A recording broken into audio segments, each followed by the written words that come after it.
Welcome back po muli dito sa aming channel mga karos. Kamusta po tayong lahat? So another day, so another finished project na.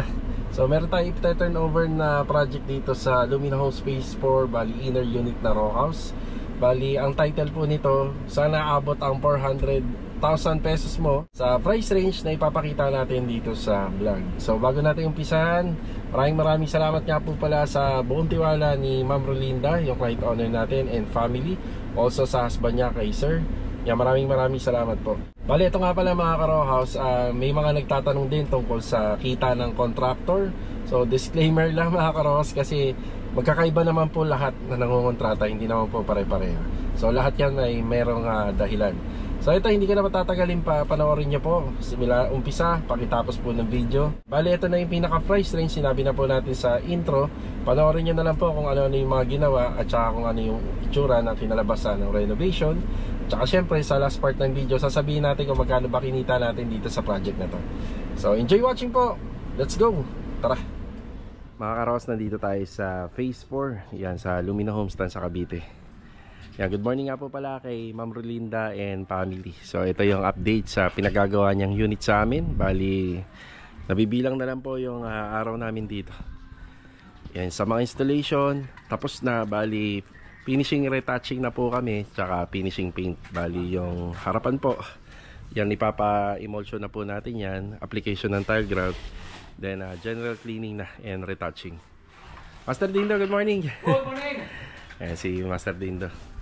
Bali yung unang ginawa po namin dito, bago namin iwan muna, bali may color paint na siya, pero wala pa po dun yung acrylic emulsion kasi baka magdumi pa. So ito, finishing retouching na kami para pag tinurn over namin sa araw ng linggo kay client, yan, bagong-bago yung unit niya.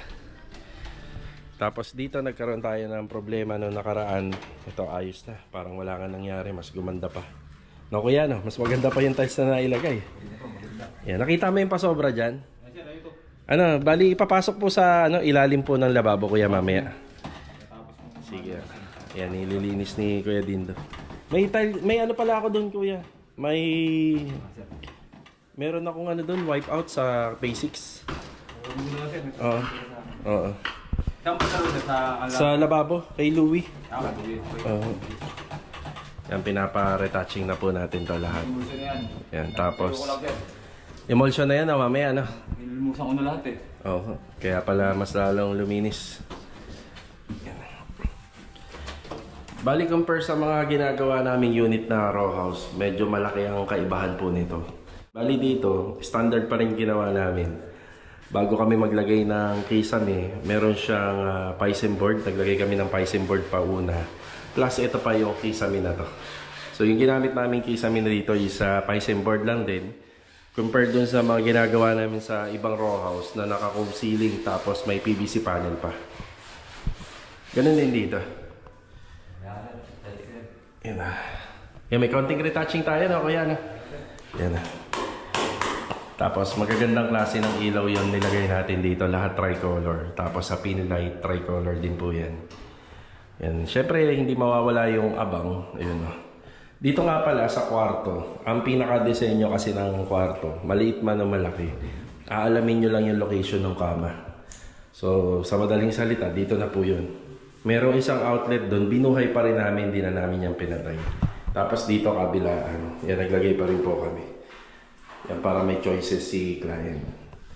Tapos sa mga pintuan, solid door na, tsaka hamba. Solid door. Tapos sa bagong lever type door na. Tapos yung may door stopper tayo para hindi na tama rito. Yung purpose ng butas na to, for ventilation na lang to. Kasi yung kabila, wala na po siyang bintana. Kulob na po siya. Tapos may choice kayo kung gagamit kayo ng cortina or Korean blinds. Dito Korean blinds nilagay natin. Tapos yung pinaka ibabaw, nag-abang tayo ng lagayan ng aircon or saksakan ng aircon. Yan, nakakonect na yan dito sa bagong breaker. Kapag nagre-renovate pag nagre-renovate kami ng mga row house dito sa Lumina, yan, nire-renovate din namin yung sa breaker. So, ang kaibahan nito, medyo simple lang yung renovation dito. Tapos, sa mga gawa pa nga namin dun sa iba, meron pang cabinet yan, may header pa yan. Pero dito isang straight na lang kasi pag pinagkasya na lang natin lahat ng budget ni client dito. Dito din sa second room, kailangan may outlet pa rin.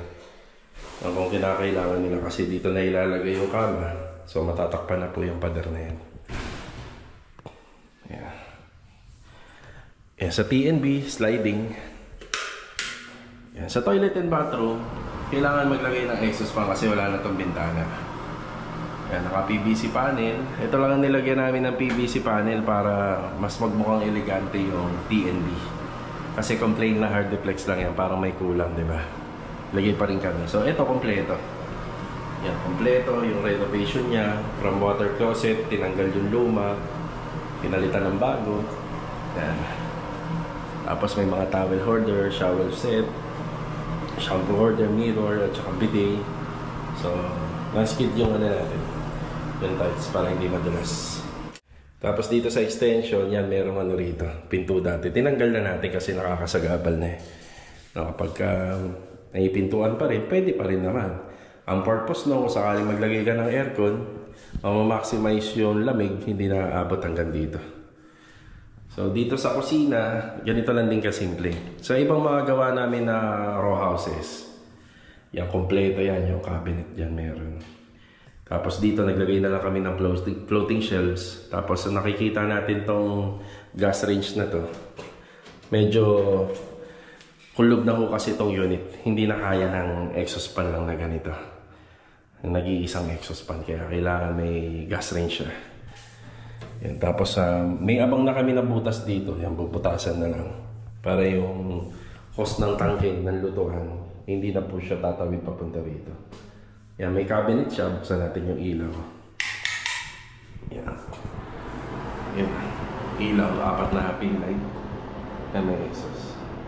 So, yung ano na to, yung switch nito, nandito po sana yan eh. Kaso nga lang alanganin na. So, nilagay na lang po natin yan dito. Safe pa rin naman. Wala namang kaso dyan. So, pag tinaas natin, ano po siya, tatamaan na po siya ng cabinet pagka nagpa-cabinet si ma'am. Nilagay na lang natin dito.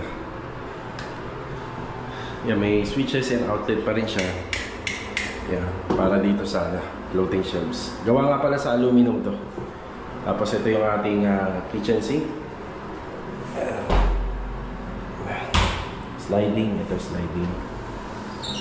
Yan. Pwede rin dito sa kabila. So, lahat yan, lilinisin na lang.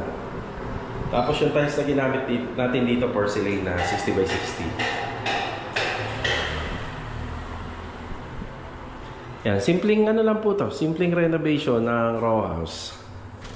Yan. Diba?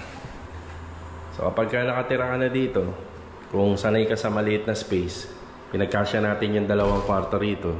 May TNB, may kusina sa likod, at saka may dining pa. Yan. May dining space. Dito nga po pala sa area na to, pwede rin maging kwarto. Pwede rin po siya maging kwarto. Tapos, pwedeng ilagay nyo rito yung dining area nyo. Or dito, tapos ito yung kwarto. Pwede nyo, ano yan, iba-ibahin po yung setup. May ilaw pala tayo rito. Yan. Siyempre may maliit na hallway, madilim. Importante may ilaw. Yan, para sa mga yan, budget lang na pamilya. Pwede na po sa ganito. Yan, general cleaning lang po. Itutuloy lang. Yan. Tutuloy lang ni Kuya Dindo. Tapos naka-screen door na siya. So, ang gusto ni client na screen door, half cladding. So, maraming purpose yan. For privacy na lang din. Kahit pa paano, nagbibigay din siya ng konting privacy. Pero dapat, meron pa rin ganito mosquito screen. Pwede rin full screen. Pag full screen naman, yung lahat ganito pababa. Yan, magbibigay naman siya ng full air. No? Kakasingaw yung bahay. Tapos yung disenyo naman natin dito, industrial finish. So wala siyang ceiling. Kagandahan nun, merong sampayan.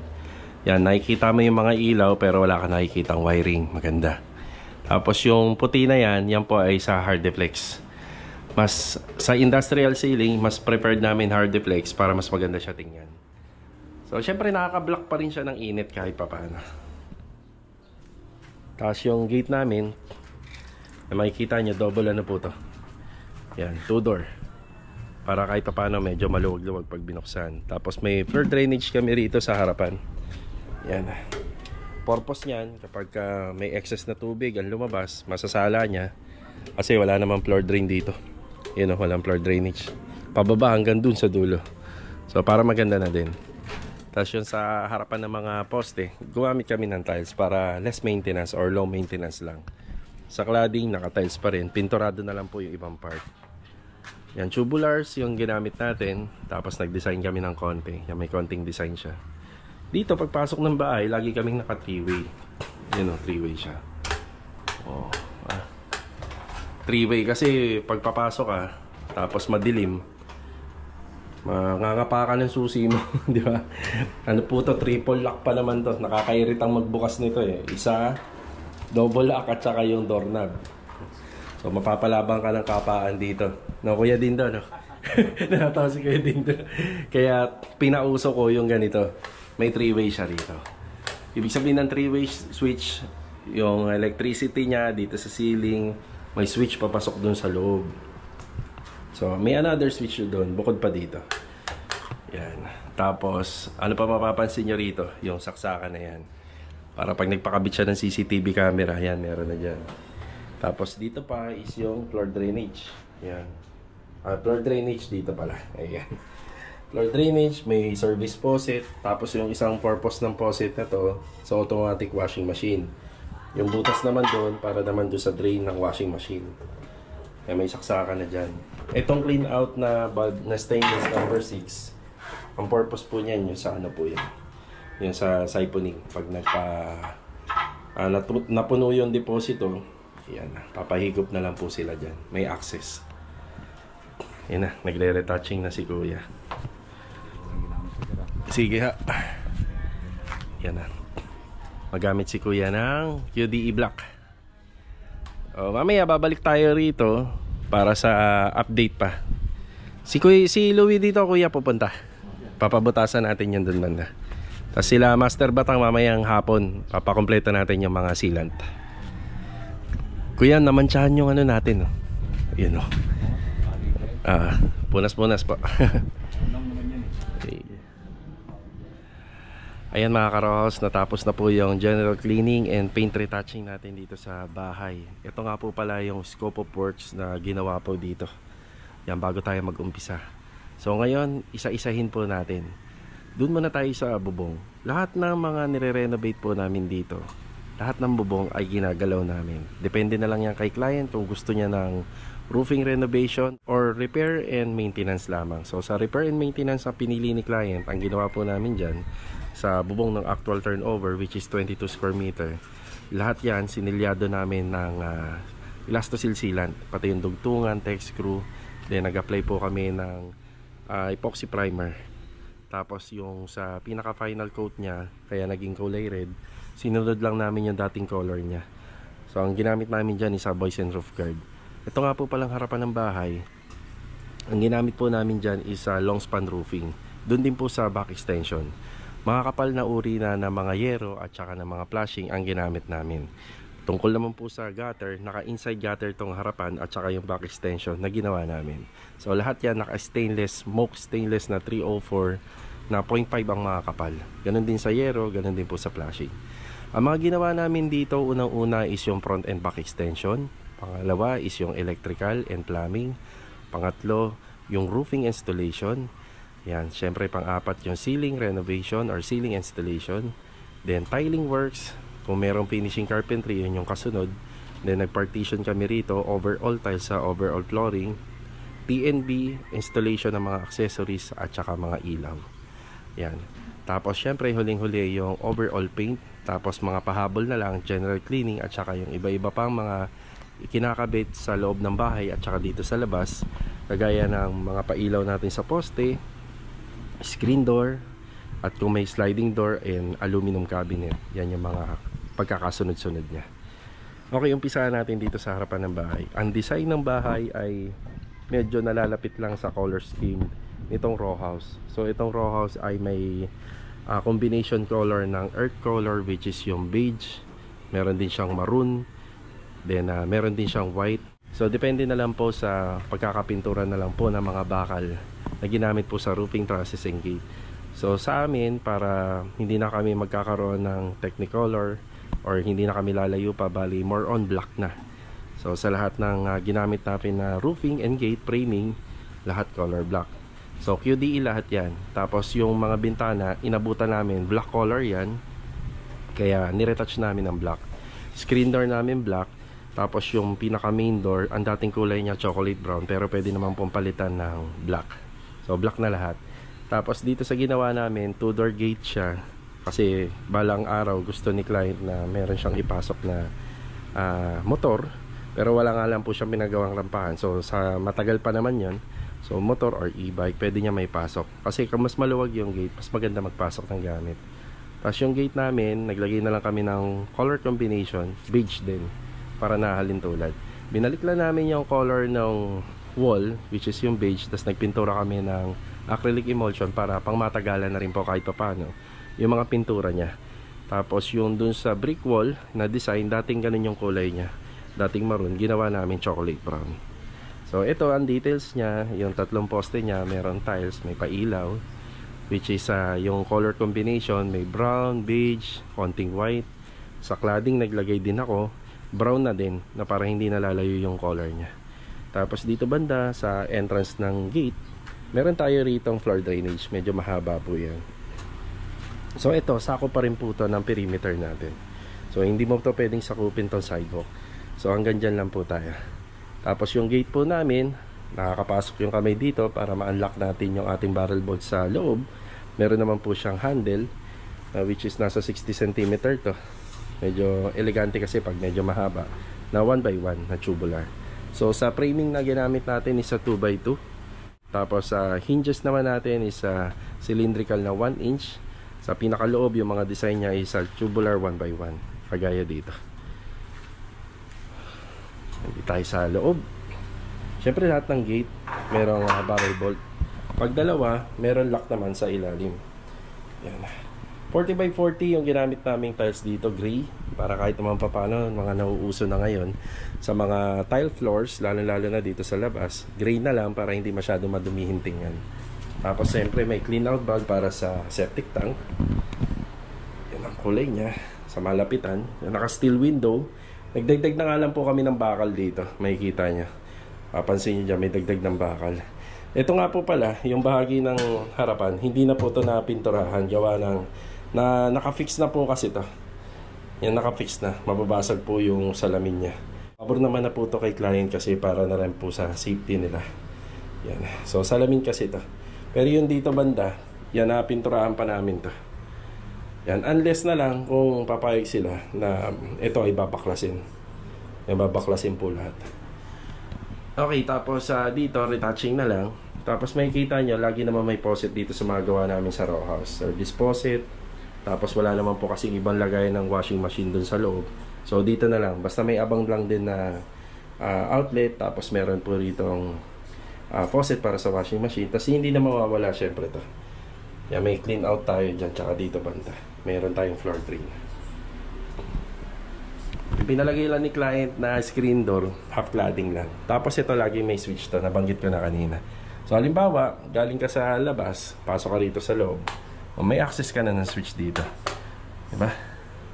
Screen door, half screen, di mawawala yung lock, door closer. Yan, ganito lang po kasimple yung pina-renovate sa atin ni client. Ayan, napakalinis na compare kanina sa vlog natin. Tapos ito, nagdadagdag kami ng panel breaker.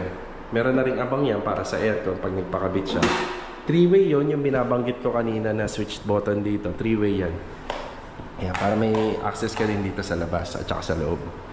Tapos naglagay tayo ng Korean blinds. Ito yung kulay ng Korean blinds natin. Tapos pintuan, solid door, wall-fluted panel para hindi masyadong boring tingnan. Actually mga karakas, marami pang pwedeng ikabit dito. Yan, kagaya rito. Malaking picture frame, family frame, or wall mirror, pwedeng-pwede rito. Lahat ng pin light natin mga karakas, ano siya? Tricolor. Yan, tricolor siya, kahit yung center light.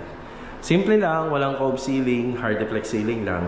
So nung ginawa po natin to, meron ng paunang insulation niya na gawa sa Hardiplex. Tapos nag-ceiling framing tayo.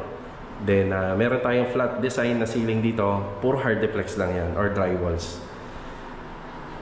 Bedroom 1. Yung bedroom 1, may abang na tayo ng aircon dito. Meron tayo isang ilaw. Kasyang-kasya ang full double na size ng kama rito. Tapos yung tiles natin, glossy na gray, 60 by 60. Mga solid door natin, ang pintura niyang varnish. Bedroom 2. Tapos may ventilation na lang tayo rito. So sa color ng paint na ginamit natin dito is tool white. Yan, tool white po siya. Ang color paint by Davies. Tapos nandito yung kanyang toilet and bathroom. Sa toilet and bathroom, kapag inabail nyo yung ganitong klaseng unit, nandito talaga siya. Hindi na pinabago ni client. Ito, pinaganda na lang natin yung TNB. Yan, naka-PVC panel.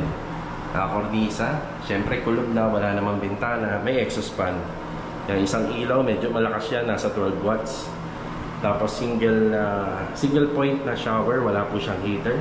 Yan, may wall mirror. Lagay ng mga shampoo holder, sabon. Tapos, towel holder. Tapos, dito yung water closet. Yung water closet. Floor drain. Ito hindi madulas. Yung nilagay natin dito ng skid na tiles. Tapos bidet. O, diba? Sliding door na gawa sa aluminum. Siyempre hindi na ito mabubulok. Yan, alaga lang to sa linis dapat. Pero hindi na siya mabubulok. Nandito pa naman to sa area ng laging nababasa. Kaya kailangan hindi po kinakalawang at hindi nabubulok. Mas maganda. Tapos dito, nandito yung ano niya. Yung dati niyang pintuan, tinanggal na natin. So, 2 bedroom nga po pala to, nagawa po sa basic method. Bali, yung partition na to, igawa sa mga drywalls. Metal studs and Hardiplex board. Yan. Tapos, solid materials po yung hamba at saka yung mga pintuan natin. So, ito, open na. Wala na yung pintuan. Ganito lang kasimple yung kanyang kusina. So, sa kusina niya, gawamit tayo ng 60 by 60. Bali, L-type lang siya. Meron siyang range hood. So si range hood, nakaabang na po yung setup nito kung sakali pong siya ay magpagawa ng cabinet. Ito, tatanggalin na lang po to. Ito po ay gawa din sa aluminum. So every time may papatong sila dyan, kahit medyo basa, hindi mabubulok. Tapos may ilaw tayo nilagay. Ayan, diba? Napaka-importante ng may ilaw para kahit pa paano. Kita mo na kaagad. Tapos syempre dito, meron siyang butas. Kasi ordinaryong lutuan lang naman po yung ilalagay nila dito. Tapos dito sa range hood, may ilaw naman siya. Ito yung exhaust fan niya. Ay, lakas oh. So abang na po yan, lahat ng higupin yan, pupunta na po dun sa taas ng ating bubong. So yung mga bubong natin dyan, may mga pipe po yan, ventilation. So exhaust fan, meron din. May 4 na pin light tayo rito. Hardiplex lang din po yung ceiling natin dito. Pero aside pa sa ceiling natin, meron pa tayong insulation na gawa din sa Hardiplex. So hanggang dito, nakatiles tayo na 60 by 60. Same texture lang ng ginamit po natin doon sa dulo. Ito yung lababo niya.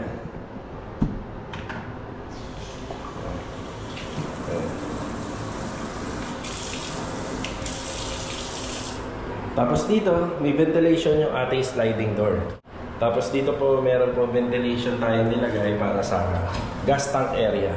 So gawa po to sa sliding na aluminum. Yan. Yan, mga extra tiles para dun sa harapan ng bahay. Tapos naka-clean out din po tayo dyan. Yan po yung catch basin natin. Ganda na. Napakasimple lang po mga karos. Napakasimple ng ating ginawang trabaho dito. Ang magdadala na lang dito, dahil medyo simple nga, pwede sila maglagay ng mga design sa mga walls para hindi po siya masyadong boring. Yan, yan tamang-tama para sa isang pamilya. May 2 bedroom na. Kompleto, meron tayong living space dito. Ito na yung magiging living space niya. Pwede maglagay ng sofa ron. Tapos dito, isang mahabang sofa rin. Tapos nandito yung TV area. Tapos nandito naman po yung ating toilet and bathroom. Sa toilet and bathroom, wala ka lang hahanapin pa dyan. Halos kompleto na. Wala ka lang siyang lavatory kasi ang sukat lang nito is 120 by 120. Maliit lang. Tapos dito naman sa kitchen space, yan, saktong-sakto na to. Dito na sila maglalagay ng dining area. Yung refrigerator, pwedeng mapunta rito. Yan, 2 bedroom, tapos provision for 1 AC na rin to, aircon. Yan na. Kaya panalo na kahit pa paano. Ito mga karos, yan po yung vlog natin para dito sa ating project. So, ginawa nga po pala natin tong project na to. Nasa ano rin po, nasa kulang-kulang 6 months, pero pautay-utay. Hindi naman po kasi nagmamadali si client. Kapag ginagawa po natin tong project na to, meron siyang ibang mga kasabay na project. So, ita-turn over na po natin siya ngayong month of June. So, 4th week na po ng June ngayon. So, ita-turn over na po natin siya kay client. Saka pala, sa mga nagtatanong, may mga personal na nag-message po sa atin. Kung magkano daw ba ang kinikita natin sa mga ganitong klaseng project. So, meron kasi tayo mga project na may mga corner area, meron row houses, meron din po mga up and down. Magdedepende po yan sa panahon din at saka syempre depende rin po sa bilis ng trabaho. Pero magkakaiba naman po talaga ang presyo ng bawat nangungontrata. At saka syempre nakadepende po yan sa design. At saka syempre nakadepende rin po yan sa plano. So ito nga po pala, magbibigay tayo ng idea dito sa project natin na to. So overall po, simula nung sinimulan po namin to, nasa 6 months po yung pinaka profit. Pero hindi naman po tayo 6 months nagtrabaho dito. Nagtrabaho lang po tayo rito, nasa 50 days lang. So naiba-iba nga lang po siya ng buwan. Kapag makaluwag-luwag po, meron tayong extra tao, dito po natin kagad pinagagawa. So ang ano po natin dito, ang halos kinikita po natin sa ganitong project, 30 to 35,000 po. So sa mga kagaya ko, medyo confidential sabihin to, pero syempre marami rin nagtatanong, siguro balak nila mangontrata, no, di ba? So ito, compute natin. Kung sa 35,000, yan 35,000, divide natin siya sa 50 days. So ang lumalabas parang 700 a day tayo rito sa project na to. Pero syempre kung natutukan natin ng maigi to, siguro hindi lang to ang kinita natin kasi itong inaapakan natin, nirenovate po natin to, nabila na natin ng materials to, tapos nabago po natin to dahil nagkaroon ng problema sa bilang ng tiles. Tapos dito rin sa loob, yung original na naikabit dito dapat kulay puti, kaso nga lang nagkaroon tayo ng maling installation na nangyari po. Yung kulay puti na yun dapat yun sa TNB at saka sa kitchen area. So, isa yan sa mga hindi inaasahang pangyayari habang nagre-renovate. Medyo busy kasi tayo na. Pero yan na yung original, yung kulay gray. So, marami rin tayong naging gastos dito. Siyempre, tsaka pag hindi rin po natutukan, yung bagal din po at bilis ng trabaho, magkaiba rin po yun. Kasi kung tutok ka, laging may materyales, tapos yung napapantayan mo yung kilos ng tao, mas mabilis pa po sana siyang matatapos. So, ayan po, sa mga nagtatanong, yun parang 700 a day po tayo dito. Yun nga lang, bumibili pa po tayo minsan ng merienda sa gumagawa, tapos minsan tapos araw-araw din po tayo nagbabudget sa mga tao para sa iniinom nilang tubig. Tapos hindi lang po yun, yung mobilization pa natin dito. Syempre kapag meron tayong binibili, dinadala natin dito, pinipurchase natin. So yung gas din at saka maintenance din ng sasakyan. Ayan doon sa mga nagtatanong. Okay, bali magkano nga po ba yung kontrata nito? Bali, pinasabi naman po ni client, okay lang naman po, pero price range lang. So ito nga po pala is labor and materials, nasa 400,000. Bali, price range lang po yun. So ibig sabihin, nalalayo or nalalapit dun sa 400. So pinakamalapit is 400,000. Ayun mga karos, maraming salamat po sa inyong walang sawang suporta. Nagustuhan nyo tong channel na to, mag-iwan ng like, comment, at saka syempre share nyo na rin po yung video. Bago nga po natin tapusin ito, maraming salamat sa aming client na sila Ma'am Berlinda, kay Sir, and buong family sa tiwala. So medyo matagal nga lang pong ginawa kasi sinimulan na yata namin to November. So ito, ngayon pala namin mata-turn over ng June. Pero yun nga, kinumpute natin kung ilang days simula nung inumpisahan at ilang araw po talagang trinabaho to. Nasa 50 days po siya. Bali ito, sana nakapagbigay po tayo uli ng idea, konting kaalaman regarding sa renovation. Row house, townhouses, up and down unit with corner area. So dito mapapanood niyo yan palagi sa Lee & Aki Builders. Bali ito mga karos, ito nga po pala yung vlog natin na kung saan nakabot ang 400,000 sa price range na isang row house project. So inner row house dito sa Lumina Homes. So sana nakapagbigay ulit tayo ng idea. Hanggang dito na lang po uli ang ating vlog. God bless po sa ating lahat. Ito, paalam po muna. Tara!